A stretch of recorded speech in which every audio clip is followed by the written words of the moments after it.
안녕하십니까. 이 시간에는 북한 소식을 간단히 이야기하겠습니다. 여러분들도 아시다시피 지난 8월 21일 날 그제 북한의 김정은이는 평안함도 안석 간석지 피해 복구 현장을 현지 지도하면서 온갖 쇼를 다했습니다. 우선 안석 간석지 하게 되면 아직도 완전히 완성된 간석지가 아닙니다. 그러다 나니까 제방 배수 구조물 설치 공사도 제대로 이루어지지 않았고, 그런데다가 이번에 비가 북한에도 많이 오지 않았습니까? 그러니까 빗물이 채 빠지지 못하면서 막힌 데다가 바닷물이 밀고 들어오면서 제방의 한쪽 귀퉁이가 터지면서 바닷물까지 몰려 들어와서 이 간석지가 590 정도 되는 간석지가 침수가 된 겁니다. 그런데 왜 이 완성되지 못한 간석지에 벼를 심었는가 하는 게 문제인데, 590 정도 되는 데서 그중 절반인 한 270 정도 남짓한 것에 인민군대 아이들이 벼를 모내기를 하지 않고 그 넓은 들판에다가 이제 직파를 했습니다. 한마디로 말해서. 국가에서 제대로 군대들한테 김정은이가 군대들에게 제대로 식량 공급을 했으면야 뭐 군대가 그 식량 심어 먹겠다고 간석지 뻘에다 벼를 뿌렸겠습니까? 근데 식량 공급이 제대로 안 되니까 군대들이 그 간석지에다 실험적으로 한번 해보는 식으로 뿌려보겠다고 하면서 직파를 한 그 논밭입니다. 뭐 논밭이 아니라 뻘밭입니다. 그런 것이 이제 이번에 비가 많이 오는 데다가 바닷물까지 밀물이 밀고 들어오면서 합쳐지다 나니까 한쪽 귀퉁이가 무너지면서 침수가 된 겁니다.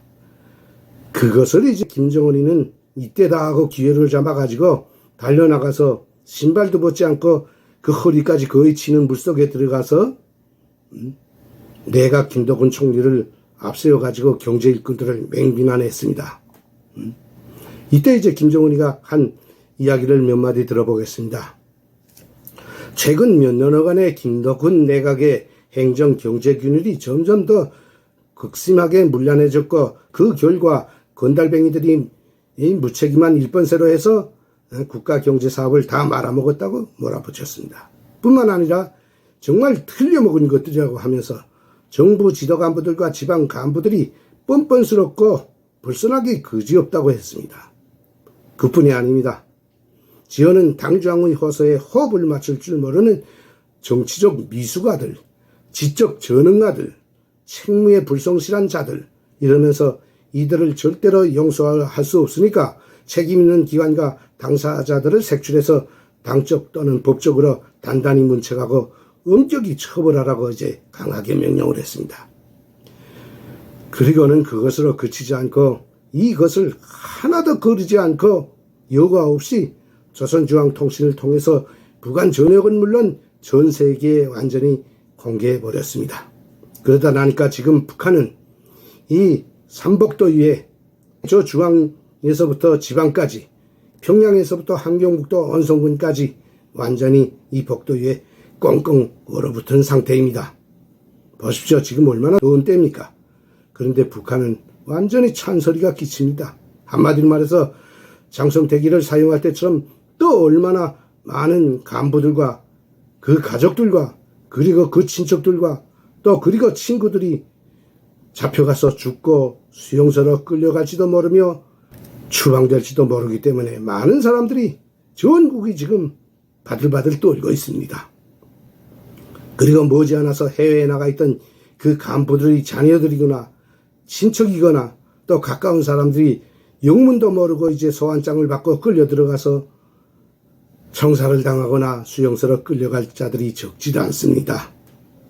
우리는 지난날 북한에 있을 때 이런 일을 적지 않게 겪어봤습니다. 1990년대에 김정일이는 농사가 안 된 죄를 농업비서였던 서관이에게 뒤집어 씌워가지고 저 통일거리에 그 대동강 뚝에다 말뚝을 박고 서관이를 내다 묶어놓고 총을 쏘는 것도 현장에 끌려가서 우리도 직접 보았고, 당정인의 재정경리부장이었던 박남기도 또 왜 죽였습니까? 김정일이 모르게 그가 혼자서 북한에 화폐 교환을 했겠습니까?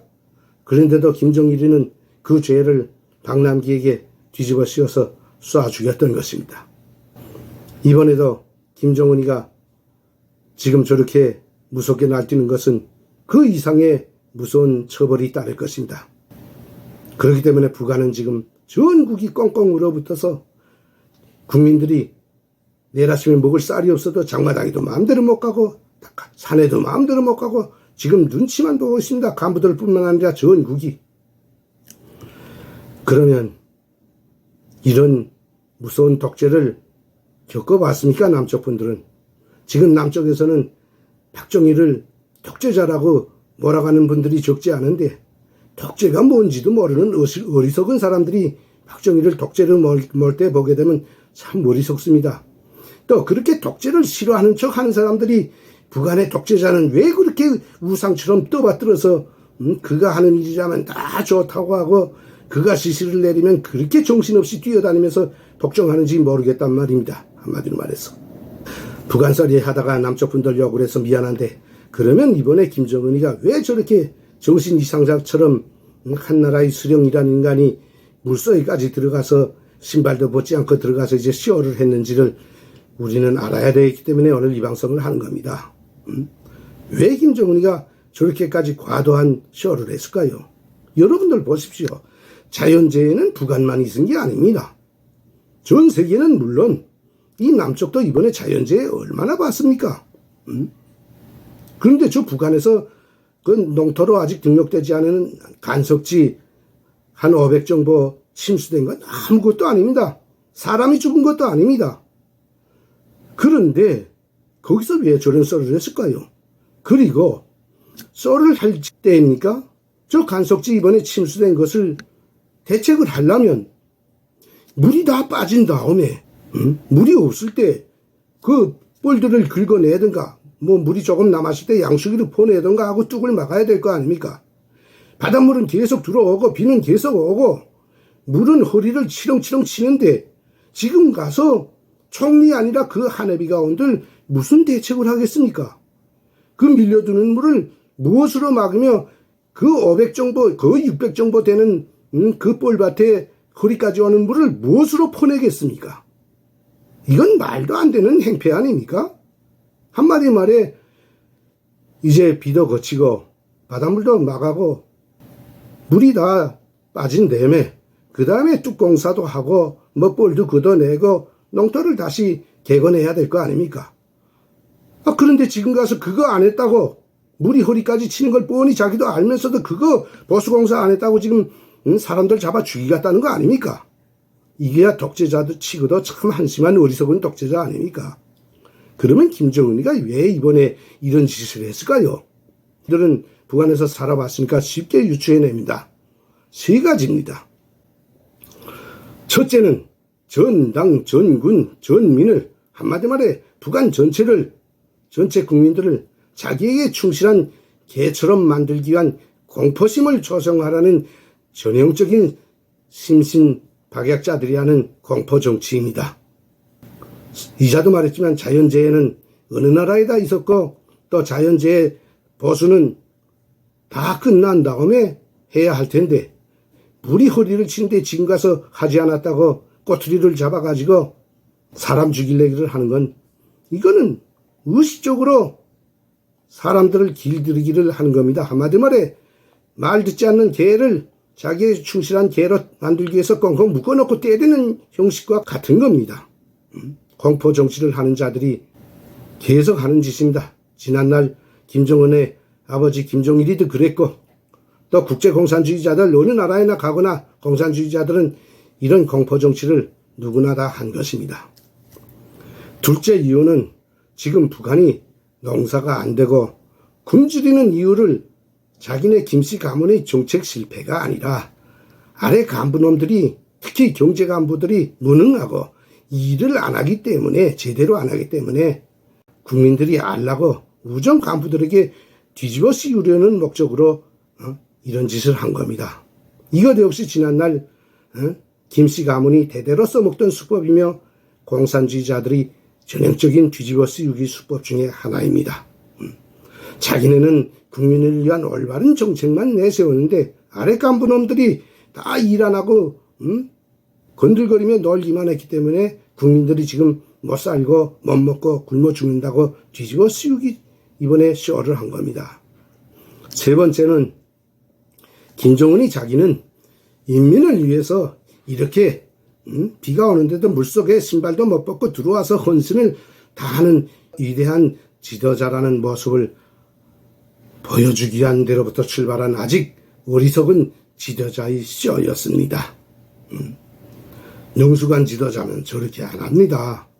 적 나가보고 피해를 입었구나. 우리가 이번에 이걸 잘못했으니까 다음번엔 이런 일이 없도록 하라. 또 하고 비가 그치고 물이 빠져나가면 빨리 복구하라. 수고하라 하고 적 들어와서 다독이고 일을 할 수 있도록 그럼 뒤에서 보장해줘야지. 그렇게 신발도 안 벗고 물속에 들어가서 쇼를 하면서 간부들 잡아 죽이려고 하고 공포심이나 조성하고 국민들한테 자기는 인민을 위한 지도자라는 그 따위나 보여주려는 쇼를 하는 것은 이건 참 세상 한마디 말해 어리석은 자일 뿐입니다. 김정은이 같이 아직 어리고 정신병자 증세가 있는 독재자들은 저렇게 국민들 앞에서 마음이 아픈 척 눈물도 자주 흘리고 또 어린 딸을 데리고 국가 행사장에서 나타나면서 이번에처럼 물속에까지 들어가서 과대한 썰을 하면서 국민들과 전 세계가 자기를 알아주기를 바라는 행동들을 하는 것입니다. 그리고 그것은 그저 거기서 그쳐서는 모르겠는데 그것을 또 늙은 여자 방송원을 끌어내가지고 전 세계에다 자기가 한 행동을 과감없이 알리는 행위까지 주저없이 했던 겁니다. 저는 오늘 이 방송을 하면서도 만약 아직도 제가 저 북한 땅에 있었다면 지금쯤 얼마나 가슴을 조이며 살고 있을까 하고 생각을 해보며 그때마다 가슴이 서늘해지곤 합니다. 한국 분들은 지금 자기하고는 상관이 없는 북한의 일이라고 생각하고 있겠지만 한국 분들도 정신을 차려야 합니다. 지금 윤석열 정부가 들어서서 조금 대북강경 정책을 쓰는 것 같으니까 뭐 다 달라진 것처럼 생각하지만 천만의 말씀 아직도 대한민국은 북한을 따라가기 위해서 부지런히 노력하고 있습니다. 여러분 보십시오. 아니라고 하지만 지금 국회에서는 하태경이 같은 인간을 비롯해서 적지 않은 인간들이 5.18 정신을 헌법화하기 위해서 그것을 국회에서 지금 법으로 만들려고 하고 있고 또 5.18 유공자 거의 5,000명 중에서 30% 이상이 가짜 유공자들이 여러분들의 세금으로 허위허식하고 자빠졌는데도 누구 하나도 하태경이 같은 인간을 끌어내리라고 호통치는 인간도 없으며 가짜 유공자를 잡아서 색출해 내치라는 그런 권고물을 정부에 제출하는 인간 하나도 없습니다. 여러분들은 가만 앉아 있으면 애국자가 아닙니다.